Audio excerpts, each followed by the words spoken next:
Good night to the good people of the Democratic Labour Party. I come here tonight. I want to deal with the man called William Dugan.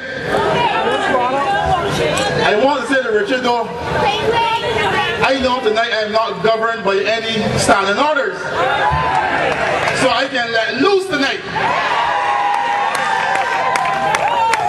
You see, I have a problem when we have rules which govern us, and your man got up by the name of William Dugan, stated that he is the youngest member of the House, and decided to call members of this party who sit in Parliament criminals.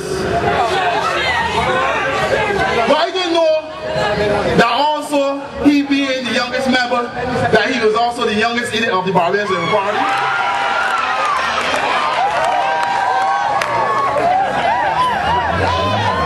I must say, in fact, the youngest and the biggest.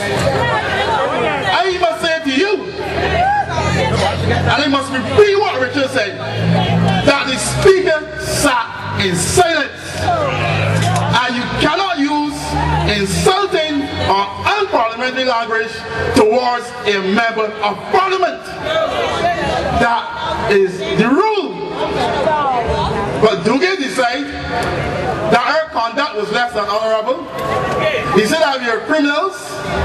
But you know, my problem, Mr. Dugan, is that he should have a very quiet word with Kerry Simmons. I agree. And he would know, he would get some good knowledge from Kerry Simmons. Because I do believe that Mr. Simmons has intimate knowledge of someone that he's close to. I believe that he can get detailed knowledge. Detailed knowledge. In fact, Mr. Simmons can swear on an affidavit about the detailed knowledge. But here is this man saying to the members of the Democratic Labour Party that they're criminals. Let me tell you something.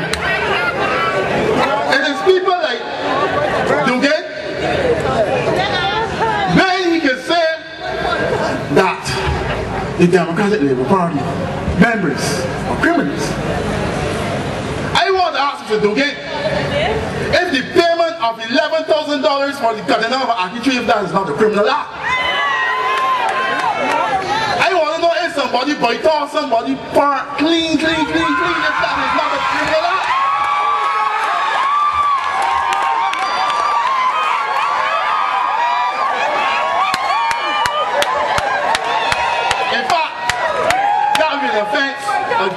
The offenses against the Persons Act of Barbados, Chapter Kenny 145, right?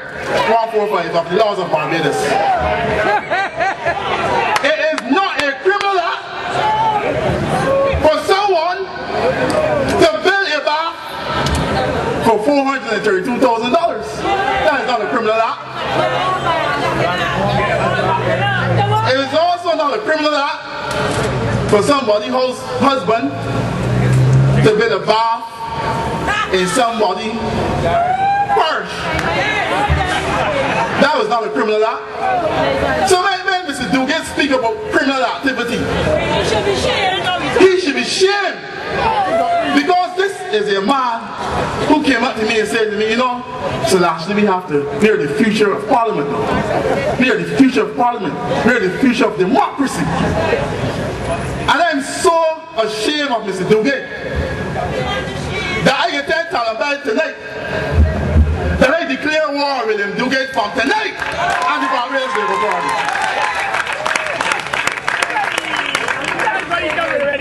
I want to associate myself with the stance taken by the Communal leader, Honorable David Thompson.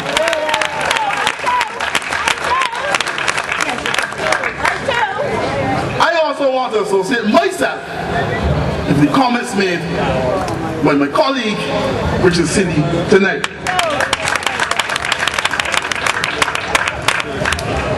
I also want to associate myself with this team of candidates whose agenda is to preserve democracy in this country.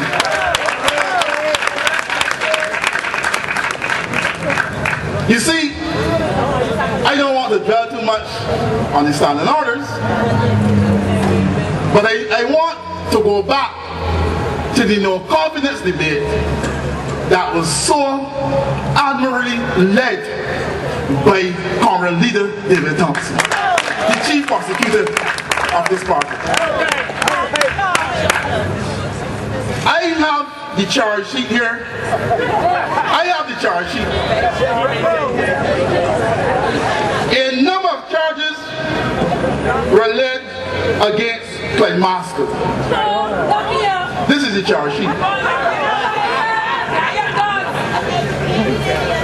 I asked when Maskell was speaking, I said to Richard Aaron Jones that watch Mr. Maskell is going to dig his own grave. And so he did. But you know, when you go to court, you stand on trial. Then you look back to someone to defend you with some sort of competence. The first person they called to defend him was Liz Thompson.